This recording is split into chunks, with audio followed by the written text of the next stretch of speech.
Good morning student. आज हम second chapter Girdhar की कुंडलिया के क्वेश्चन आंसर लिखेंगे। फर्स्ट अवतरण है, लाठी में गुण बहुत हैं सदा राखिए संग, गहरी नदी नारी जहाँ तावे बचावे अंग, तहाँ बचावे अंग झपटी कुत्ता कहू मोर, दुश्मन दावा गिर होई तेनु को झो झारे। कह कवि गिरिधर कवि राय सुनो हो दूर के बाटी, सब हथियारन छोड़ी छाड़ी हाथ में माही लीजे लाठी। गिरिधर कवि कहते हैं कि लाठी में बहुत से गुण होते हैं, इसलिए हमें सदा अपने पास रखनी चाहिए।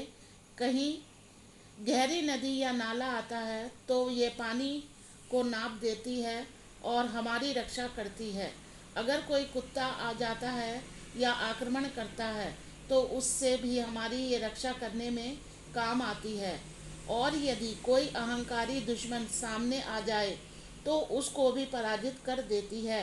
गिरिधर कवि पुनः कहते हैं कि लोगों सुनो, सब हथियारों को छोड़कर अपने हाथ में लाठी रखो, ये तुम्हारी सुरक्षा करेगी और इससे कोई खतरा भी नहीं है।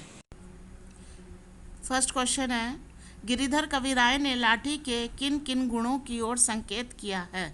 आंसर, गिरिधर कवि राय ने लाठी के अनेक गुणों की ओर संकेत किया है कि लाठी से हम नदी की गहराई नाप सकते हैं और फिर उसे पार कर सकते हैं, और अगर हम पर कुत्ता झपट पड़े तो उसे डराने या भगाने के काम आती है, और यदि कोई हम पर हमला कर दे तो हम लाठी द्वारा उसे पराजित कर सकते हैं, और हम लाठी द्वारा धूल भरा रास्ता भी आसानी से पार कर सकते हैं।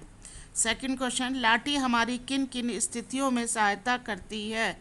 आंसर, लाठी हमारी अगर हमें गहरी नदी पार करनी हो तो लाठी से उसको उसका नाप लेकर उसे पार कर सकते हैं।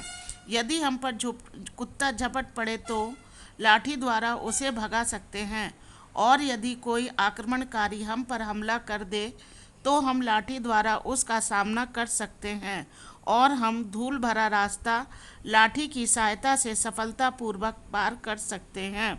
इसलिए लाठी हमारी हर स्थिति में हमारे लिए उपयोगी है। क्वेश्चन नंबर 3, कवि सब हथियारों को छोड़कर अपने साथ लाठी रखने की बात कह रहा है। क्या आप उनकी बात से सहमत हैं? स्पष्ट कीजिए। कवि सब हथियारों को छोड़कर लाठी अपने साथ रखने की बात इसलिए कह रहा है क्योंकि लाठी सभी हथियारों से अधिक लाभदायक है, अतः सब हथियार छोड़कर हाथ में लाठी ले लेनी चाहिए। हथियार चाकू, तलवार, बंदूक ये केवल लड़ाई में काम आते हैं, परंतु लाठी मार्ग की मुसीबतों को भी दूर करने के काम आती है। क्वेश्चन नंबर 4, शब्दार्थ लिखिए। नारी, नाली, दावागीर दावा करने वाला और लुटेरा, तेन्हू उनको, छाड़ी छोड़कर।